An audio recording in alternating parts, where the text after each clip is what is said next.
the West, farming, or you could call this agriculture. So really, more than anything else, agriculture is what is going to boost the Western economy. And really, it's going to be what connects the West to the rest of the nation and the national markets, as well as even like world markets. To get started though on farming, you actually have to rewind to something that I actually talk about in my 1301 class, the first half of U.S. history class, the Homestead Act of 1862. This was passed like during the Civil War, and basically it was giving 160 acres of land for free to anyone who would live on that plot and farm it for 5 years. So the idea is that they had to improve the land. Now this is a really big deal because it basically promises opportunity and independence for so many people who want to be farmers in their own rights.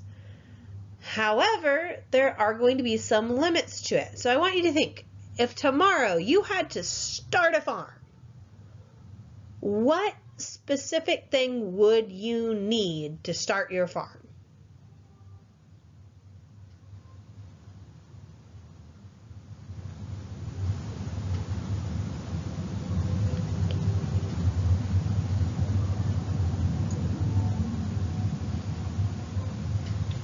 Okay, so hopefully you have some ideas on what things you would need. Let's see if your ideas line up with some of the issues of this time. So first of all, you would need land. Now that seems to be taken care of because of the Homestead Act of 1862. So if you didn't list land, then that's really important. The thing is, there's actually a lot less land open to the public than expected because a lot of like different parts of California and the Southwest has already been settled. And then a lot of the land in between has been allocated for like railroad development or educational matters or just other purposes. And so a lot of times the best land at this point is really unavailable. So the land that is available tends to be the most remote from like transportation and the markets, which is something you might have listed for your farm that you need. You need to have transportation to get your crop to the market, and really the market on some level is another thing you might have kind of made note of. The other issue is the law really ignored how much capital was needed for success, because to get going, a lot of times farmers needed machinery so that they, could plow their fields and things like that. They might need buildings, one to their home to live in, and then also buildings for like livestock. Also keep in mind livestock and fencing. That being said, people are really going to promote the Homestead Act of 1862, not just in the United States, but abroad. We see newspapers and land companies urging migration as far as like from Europe. Railroads wanted to advertise for people moving out west, and their reason was, quite frankly, selfish, because the thing is they would ship people out west and then they would plant crops, and then those people would pay the railroads to ship their crops back east or to the market. We're going to see that most of the people that go out west and settle it are going to be settling in like the Great Plains states. This is like the Dakotas all the way down to Texas. It's predominantly white people, but there are going to be black people moving out west and everything as well. You get a lot of people moving from Europe, and they would bring like their own attitudes, their own cultures, and their own different kinds of crops and skills and agricultural practices. The thing is, a lot of people moved out west, and one group that they run into, of course, is like Native Americans, but another group that ends up losing out is going to be Hispanic people. A lot of times people moving west seized land at the expense of those who were already there. Basically, you had a lot more of a traditional Hispanic society that was a more pastoral system at this time period. And so Anglo-American ranchers and settlers and even like European immigrants would come in and a lot of times manipulate like the federal land system so that they could control lands and basically seize millions of acres of land through like fraud and legal chicanery. And so Spanish Americans oftentimes are going to lose out, and any resistance they had really had very little success.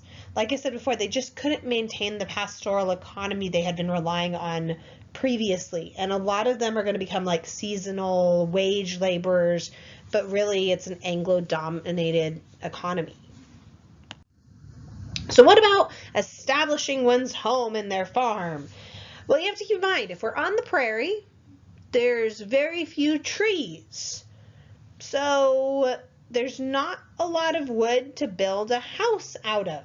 And so until you have a couple of harvests that have been productive, you're not going to be able to import lumber. And so a lot of times people initially lived in these houses, as you can picture here, made of sod. Now, it's inexpensive, but it's really dark, it's dirty, you'd have, snakes and insects and rodents all living in your walls. And this is really going to affect more than anyone else women, because a lot of times women were the ones staying in these houses more than anyone else because they were the ones that were really isolated in this time period, because men in the family would go to town to like conduct a family's business or public activities like political meetings and such, whereas the woman would basically be stuck here on the farm. Women on the range generally were in charge of things like food, clothing, medicine. When it came to cooking and they needed fuel, remember there's still not a whole lot of wood, so they generally used dry cattle dung. Can you just imagine the smell of you putting that on the fire all the time? Water was really important and sometimes had to be transported large distances sometimes. I should mention women, though, could claim land under the Homestead Act themselves. And in fact, you sometimes see this with that, like women would claim the land themselves and work the land where their husband then would actually work elsewhere and send money so that they could afford things like seeds, equipment, building supplies, etc., etc., etc. Now, as much as I talked about women being isolated in these regions, I do have to mention that there is a change over time. Initially, they were very isolated, but as more and more people move out west and you start seeing more and more, cow towns and mining towns and things like that, we are going to see a lot more communities coming together and small towns coming together. And so this means that they might have like fairs, dances, picnics, their own church, schools, or libraries and things like that. And even like agricultural cooperatives like local grange lodges or like a sector of, the White Alliance and such in your region. We also have to look at the crops. So what are they actually growing as they move out west? Well, before we get to the crops, I should mention fencing's a problem. Remember, lack of wood. And so to protect their crops from livestock, we see the solution to this is the development of barbed wire in the mid-1870s. When it comes to water, transporting large distance can be very difficult, and so we see a lot of farmers would set up like irrigation systems with like streams of mountain snow, or they might even be able to build like windmills so that they could pump up underground water. Now, most farmers are going to have to really focus on one crop in order to make it. And the big crop that we see a lot of farmers focusing on is grain, wheat. Specifically, there was a drought-resistant turkey red variety of wheat. They would then store their grain in grain elevators. I'm going to come back to that later. And then eventually those elevators would ship and load that grain into rail cars that would take it to market. We are going to see over time mechanization and technological innovation basically make more large-scale farming much more possible. We start seeing a lot of farming being practiced in like semi-arid or basically drier regions, partly because of technological innovation and things. We also get a lot of problems though. So a lot of a farmer's success at this time really depended on the market, as well as things like mechanization and specialization. And so what this really means is Western agriculture basically is relying on interpersonal forces. And that is what's connecting it to both the national and international economy. Now, what this essentially means is when economic conditions are good, then farmers are going to prosper, and they're doing well as well.